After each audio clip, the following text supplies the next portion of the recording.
నమస్తే welcome to our channel. పహల్గామ్లో ఉగ్రదాడిలో దాదాపు 26 మంది చనిపోయినటువంటి విషయం మనకు తెలిసిందే.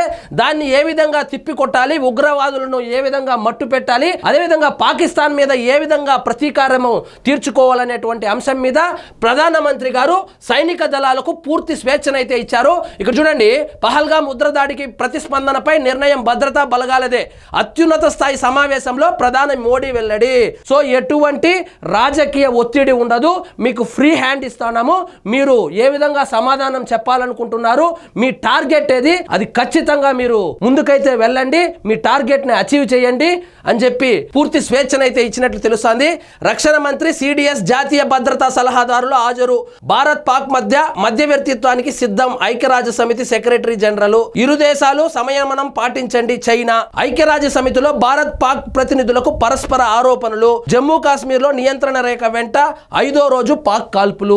వీళ్ళైతే పాకిస్తాన్లో అయితే కాల్పులు జరుపుతూనే ఉన్నారు, కానీ భారత భద్రతా దళాలు మాత్రము పగడ్బందీగా పక్కా ప్లాన్ తోనే ఈసారి కొట్టే దెబ్బ ఎలా ఉండాలంటే, ఇంకొకసారి ఉగ్రదాడి చేయాలంటేనే భయపడేలాగా ఉండాలని చెప్పి సంయమనం పాటిస్తున్నారు. సో ఆదేశాలు అయితే పూర్తిగా వచ్చేసింది.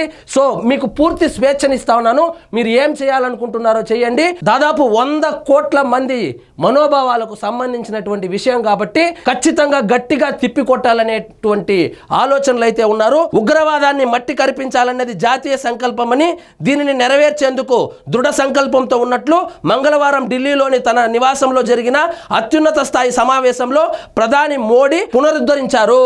అంతకు ముందు సైనిక ఉన్నతాధికారులు పలు దఫాలుగా సమావేశమైన వ్యూహాల్ని సమీక్షించారు.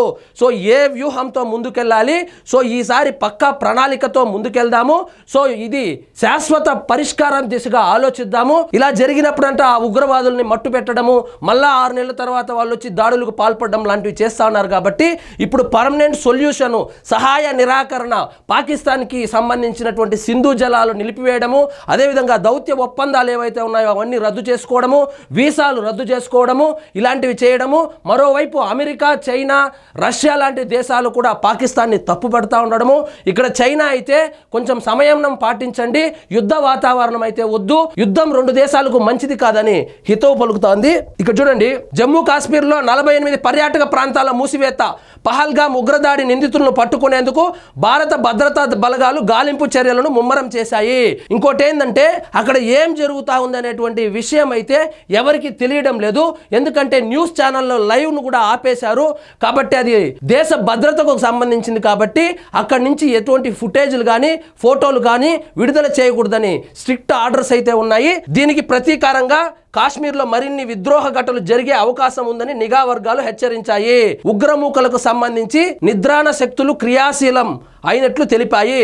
దీంతో ముందస్తు భద్రతా చర్యల్లో భాగంగా కాశ్మీర్లో ఉన్న మొత్తం 87 పర్యాటక కేంద్రాల్లో 48 పర్యాటక కేంద్రాలను మూసివేస్తున్నట్టు ప్రభుత్వం ప్రకటించింది.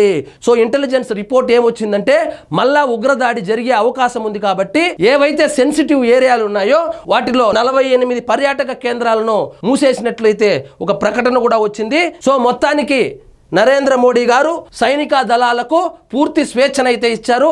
ఏ క్షణంలోనైనా మెరుపు దాడి అయితే చేసే అవకాశాలు పుష్కలంగా కనపడుతోంది. సో ఈ మొత్తం వ్యవహారం మీద ఏం జరుగుతుంది అనేటువంటి ఇన్ఫర్మేషన్ అయితే పక్కాగా రావడం లేదు, ఎందుకంటే అక్కడ టీవీ లైవ్ కానీ వీడియో ఫుటేజ్లు కానీ ఎవరు అక్కడి నుంచి తెచ్చి సోషల్ మీడియాలో పోస్ట్ చేయకూడదు, అదేవిధంగా టెలికాస్ట్ చేయకూడదు అనేటువంటి ఒక ఆర్డర్స్ కూడా ఇచ్చారు. కాబట్టి అది సెన్సిటివ్ ఇష్యూ కాబట్టి సైనిక దళాలకే పూర్తిగా స్వేచ్ఛ ఇస్తున్నాము. వాళ్లకు తెలుసు 26 మందిని ఏ విధంగా మట్టు పెట్టారో, వాళ్లకు కరెక్ట్ గా సమాధానం చెప్పడానికి సైనిక దళాలు అయితే రెడీ అయినట్లు తెలుస్తుంది. ఏ క్షణంలోనైనా మెరుపు దాడి జరిగే అవకాశం ఉంది అని చెప్పి పాకిస్తాన్ నిఘా వర్గాలు కూడా వాళ్ళ ప్రభుత్వానికి కూడా అప్రమత్తం చేయడం జరిగింది. అదేవిధంగా జమ్మూ కాశ్మీర్ నియంత్రణ రేఖ ఏదైతే ఉందో అక్కడ 5వ రోజు కూడా వాళ్ళు కాల్పులు అయితే జరిపారు. మనోళ్ళు సమయనం పాటిస్తున్నారు. పక్కా ప్లాన్ తో, ఈ పక్కా స్కెచ్ తో ఈసారి కొట్టే దెబ్బ ఇంకొకసారి ఉగ్రవాదం అని మన దేశంలో అడుగు పెట్టకూడదనేటువంటి ఆలోచనతో అయితే ఉన్నారు. మరి చూద్దాం ఏం జరుగుతుందో. సో ఇదండి ఈరోజు మన టాపిక్. మీకు ఈ వీడియో నచ్చినట్లయితే లైక్ చేయండి, షేర్ చేయండి, ఛానల్ మాత్రం సబ్స్క్రైబ్ చేసుకోవడం మర్చిపోవద్దు.